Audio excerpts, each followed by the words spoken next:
今天要分享的改编故事是草船借箭，希望能在学习英语的路上给你带来收获。你的每个点赞和订阅都是对我莫大的鼓励。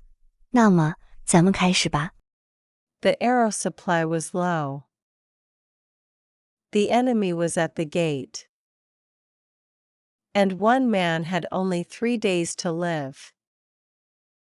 Zhuge Liang stood on the deck of a small boat. In the dark, the river was covered in thick fog. He could not see the shore. But he knew the enemy was out there, waiting. Beside him, the General Lu Su was shaking. His hands were cold with fear. "Are you crazy?" Lu Su whispered.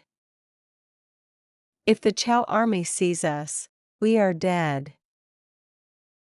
Zhuge Liang smiled. He pointed to the 20 boats tied behind them.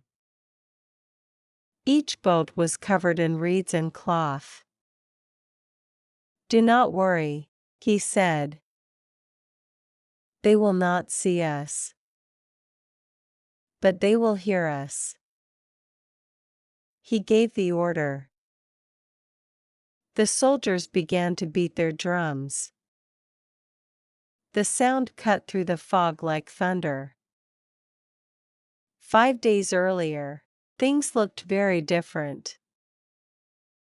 Zhou Yu was the commander of the Wu army.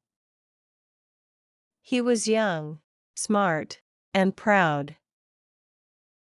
But he had a problem. He was jealous of Zhuge Liang. Everyone said Zhuge Liang was the smartest man in China. Zhou Yu did not like that.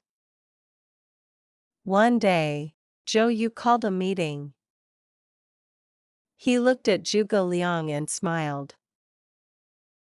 "We are going to fight Cao Cao on the river," he said.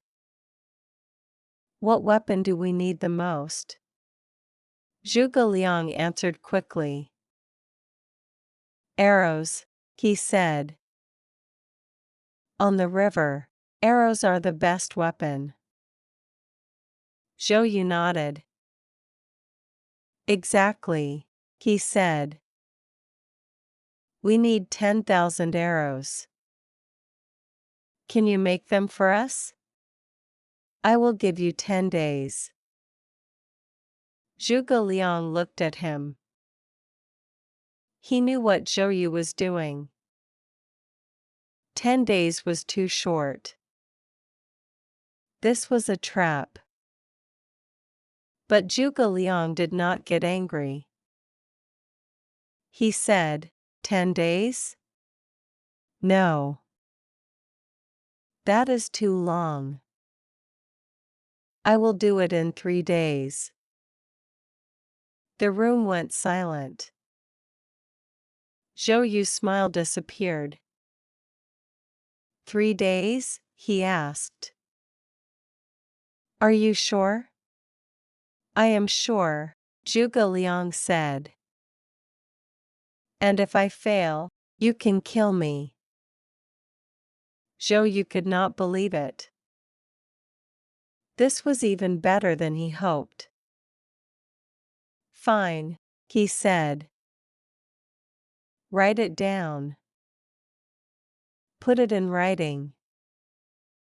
Zhuge Liang picked up a brush and wrote his promise. If he failed, he would die. Zhou Yu was very happy. He thought, this fool just killed himself. That night, Zhuge Liang went to find Lu Su. Lu Su was a good man.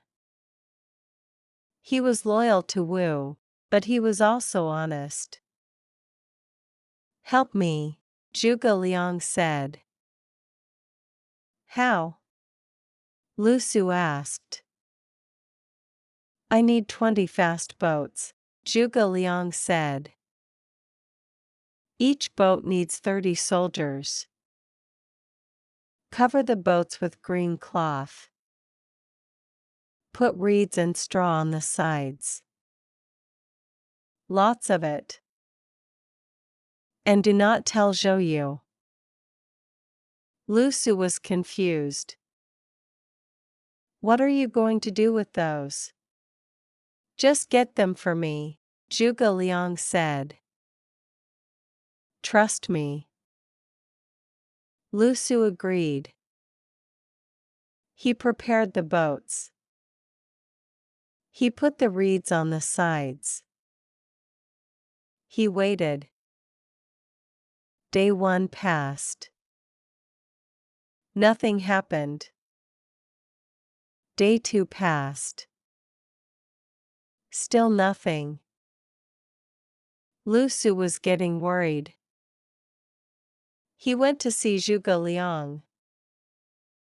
It is the 3rd day, he said. You will die. Zhuge Liang just smiled. Wait, he said. That night, at 4 a.m, Zhuge Liang woke Lu Su. Come with me, he said. We are going to get our arrows.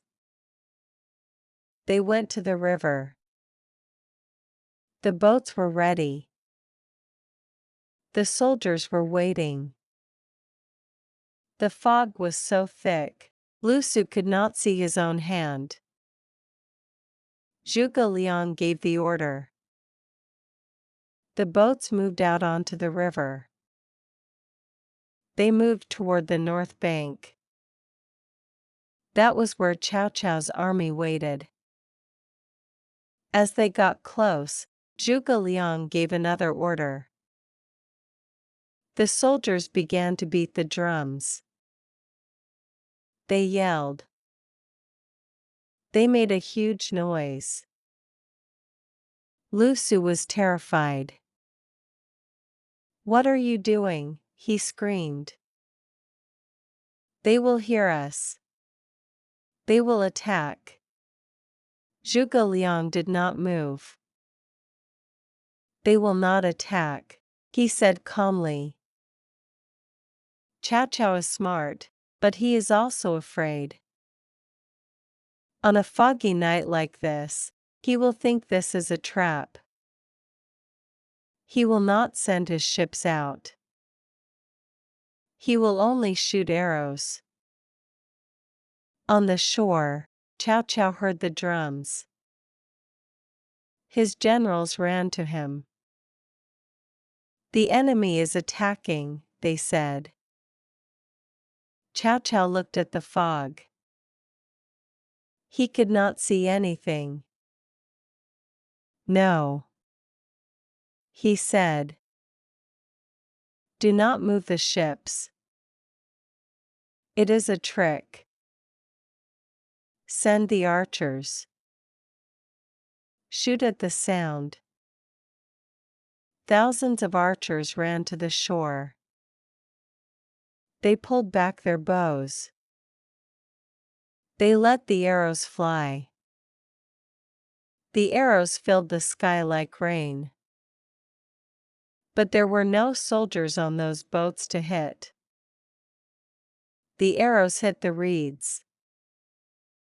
They stuck in the straw. The arrows kept coming. One side of the boats was getting heavy. The boats began to tilt. Zhuge Liang saw this. Turn the boats around, he said. The soldiers turned the boats. Now the other side faced the shore. The arrows hit that side too. Lu Su watched in amazement. He finally understood. We are not fighting them, he said. We are borrowing their arrows. Zhuge Liang laughed. Yes, he said. And we will return them tomorrow. right into their faces. When the fog began to lift, Zhuge Liang gave the order to go back. The soldiers pulled up the ropes.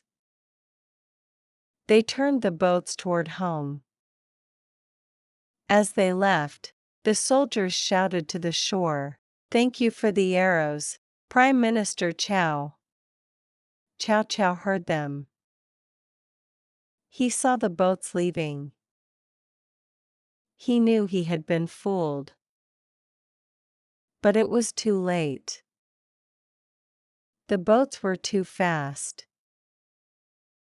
They were gone. When they got back to the shore, Lu Su counted the arrows. Each boat had thousands of arrows. In total, there were over 100,000 arrows. Lu Su was in shock. "How did you know?" he asked. "How did you know the fog would come?" Zhuge Liang smiled. "A general must know many things," he said. "He must know the sky. He must know the land. He must know his enemy.